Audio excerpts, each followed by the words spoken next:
시청자 여러분 안녕하십니까. 이명수의 정상회담 시작하겠습니다. 2부에서는 도구마에 대한 이야기를 좀 말씀드리려고 합니다. 조선일보의 이제 송재윤이라고 캐나다 교수께서 이제 매 정기적으로 쓰시는 칼럼이 이제 제목이 조선 사대부는 왜 하필 명나라를 숭배했나 라는 제목의 칼럼입니다. 열강에 휩싸여 조선이 만국의 길을 치달을 때까지 조선 왕실과 사대부 집단의 숙명의식은 조금도 수그러들지 않았다. 고종은 대한제국 건국 이후에 퇴위하는 1507년까지 대보단에서 명황제들을 위한 제사를 지냈다. 반면 조선 왕실과 사대부 집단은 만주족, 청나라를 이제 건국하고 이제 중원을 제패했던 만주족에 대해서는 경멸감과 적개심을 표출했는데, 만주족에 대한 이 조선 사대부의 혐오와 경멸에는 오랑캐를 깔보는 한족 특유의 종족적 우월 의식까지 투사되어 있음을 부정할 수가 없다. 그런데 이제 당연히 아시는 것처럼 중국 전통 화기관에 따르면 이제 만주족이나 우리 이제 민족 같은 동이족이나 똑같은 오랑캐인 것이죠. 그런데 이런 오랑캐라고 중국으로부터 지칭됐던 조선이 같은 오랑캐인 만주족을 야만인이라 오랑캐라고 깔보는, 이게 완전히 정신적으로 진짜 굴절된 상태인 것이죠. 그런 점을 지적하시면서 조선은 가장 모험적인 조공국이었고, 조선의 유생들은 명과 조선의 관계를 이제 공자 시대에 이제 주공이 다녔었던 주나라와 이제 공자가 살았던 노나라의 관계에 비유했다. 이게 당시 조선 시대에 비유해도 2000년 전에 어떤 중국의 일시적이 있었던 존재했던 현실을 그냥 조선에 그대로 투영했다는 것이죠. 그러면서 소중화를 외치던 조선 사대부들은 종족적으로는 한족이 아니고 지역적으로는 중원에 있지 않아도 조선이 유과 전통의 문화를 실현했다는 자부심을 드러냈다. 근데 이게 뭐냐? 성리학적 근본주의, 일종의 탈레반 같은 사고방식이 할 수 있고요. 문약한 변방 지식인의 허장성세, 열등감의 이제 변형이라고 이제 보일 수 있는 거고. 어쨌든 우리 스스로가 당시 조선 유생들이 조선이란 나라나 문화를 어떻게 생각하던지 상관없이 어떤 나라도 조선을 중화의 적통으로 인정하지는 않았다. 청나라가 이제 제국이 한창 진행 중이던 이제 10세기 후반에 조선의 사대부들은 심지어 이제 중화 근본주의에 따라서 조선 특유의 전통 문화까지 이제 부정을 했던 것이죠. 처녀 총각들이 이제 긴 머리를 닦는 거, 이제 상투를 트는 거, 그다음에 목의 친척과 외척에 대한 존중 등의 이제 조선의 유습은 모두 오랑캐풍이라고 하면서, 심지어 이제 이 중화 근본주의의 태도를 할 수 있는 송시려 같은 자는 이제 부모의 신주에 현고나 현비라 표기하는 풍습도 이제 몽골에 이제 비롯된 오랑캐 유습이라고 비판했다고 합니다. 그래서 물론 이제 우리가 실학으로 대표되는 이제 일부 조선의 이제 섬 지배층의 일부 내지는 이제 그런 엘리트들이 이제 조선의 세계관을 비판한 문장을 덜어 남기기도 했지만, 아시는 것처럼 대세는 숙명 반청이고, 국사 교과서 등에서 어떤 문화의 르네상스 중흥기라고 불리는 정조마저 문체 반정이라고 해서 과거의 그 춘추 전국 시대 때나 쓰였던 문체에서 벗어나면 안 된다, 소설이나 이런 거를 쓰면 안 된다 해서 그런 것들을 주도하면서 이제 문화를 통제했던 일종의 문화혁명 같은 일을 벌였었을 때 이게 과연 르네상스라고 부를 수 있느냐, 근본적인 의문이 듭니다.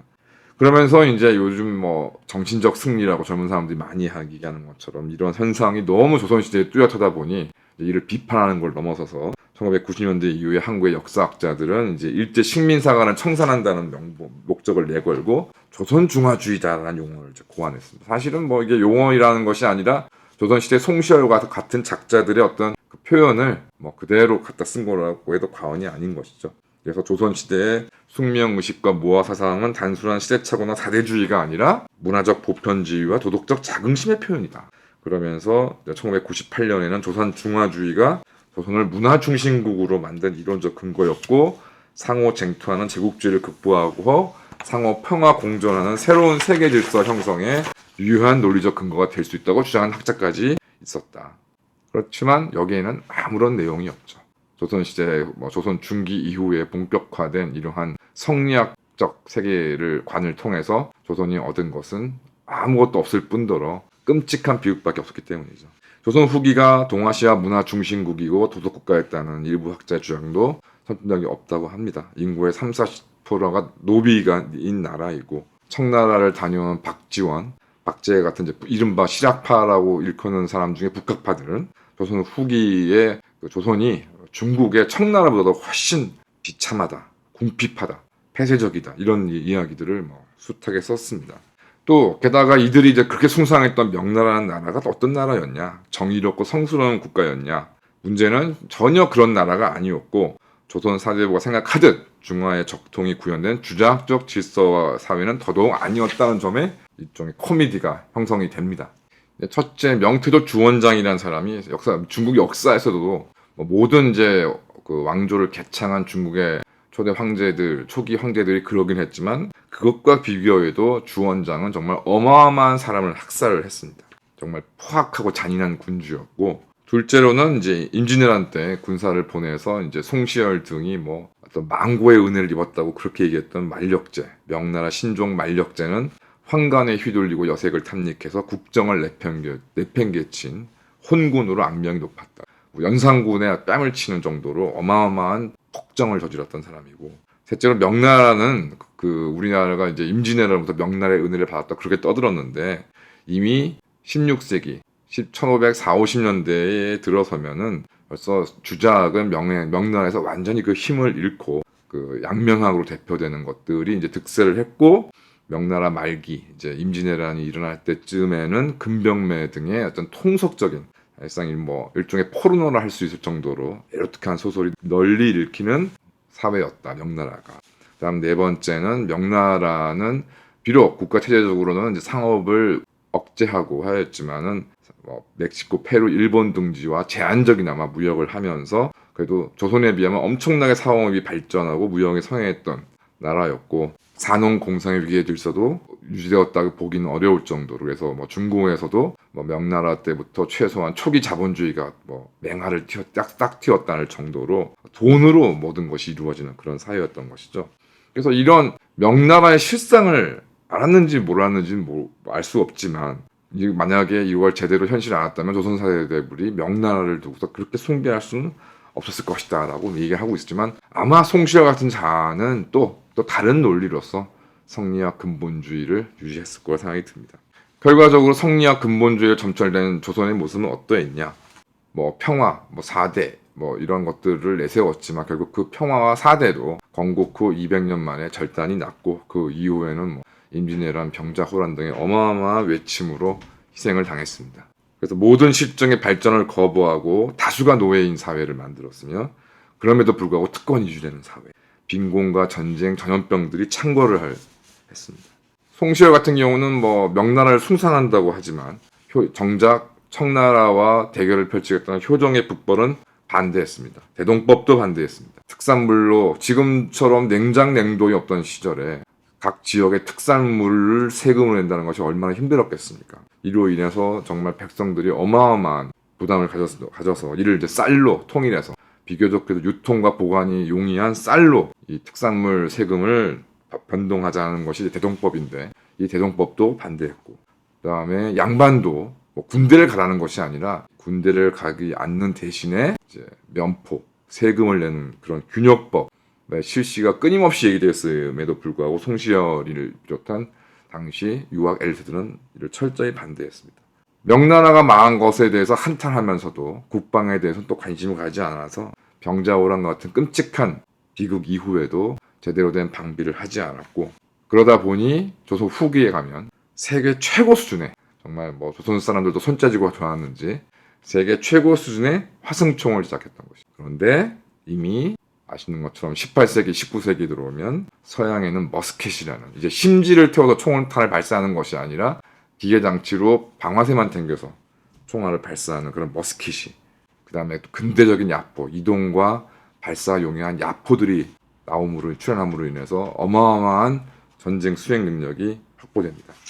우리가 조선백자, 고려청자 얘기하지만 이 정말 대단한 수준의 자기도 오로지 착취의 대상에 불과해서 자기 기술자들이 자기 제작을 자체적으로 포기했고, 이러다 보니 국가도 포기하고, 오히려 일본의 임진왜란 당시에 끌려갔던 조선의 도공들이 일본에서는 후한 좋은 대우를 받으면서 국가의 재산으로 인정받으면서 이를 토대로 일본은 근대화를 위한 종잣돈을 마련했습니다.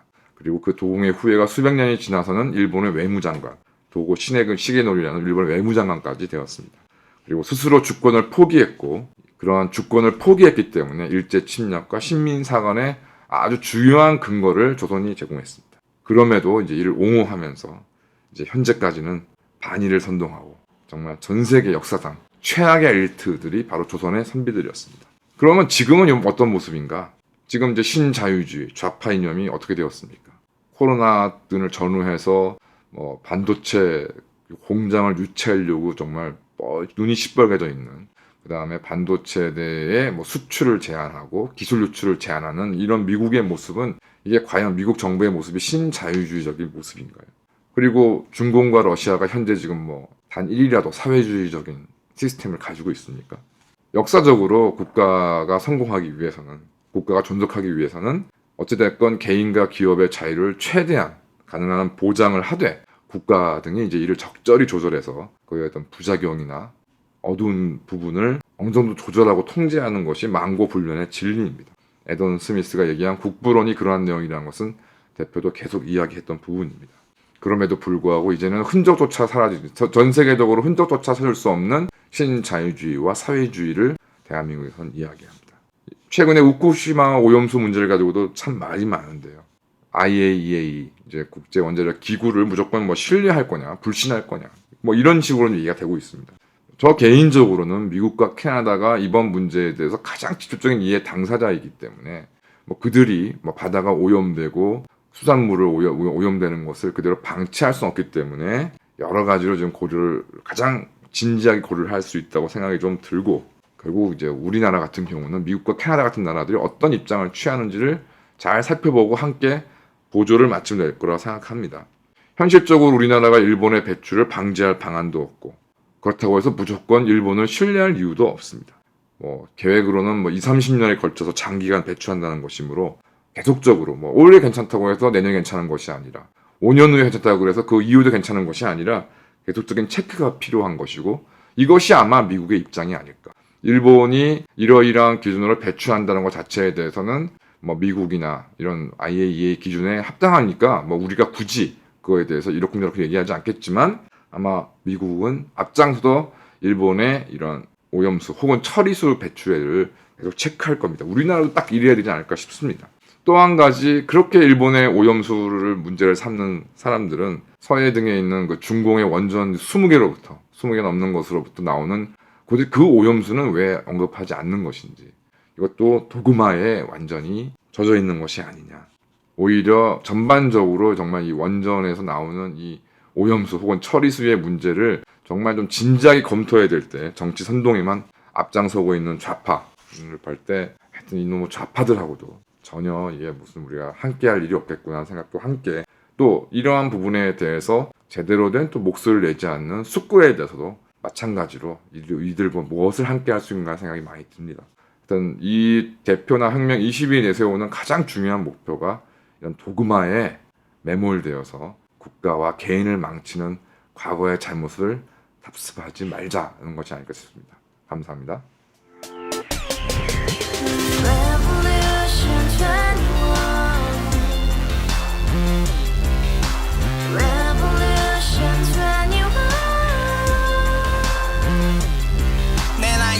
월세 30 코인 빚만 300 서울에 온 지 벌써 10년 아둥바둥 버텼지만 여전히 난 반지 하에 제왕 곰팡이 연문제약 내비랭 깡통 망통 완전히 폭망 고시원 창문만큼 작아진 내 꿈 연애 결혼 내 집 모든 게 헛꿈 1년 전 떠난 여친 울며 말했지 같이 스파차 평생 가본 게 꼭꼭꼭라지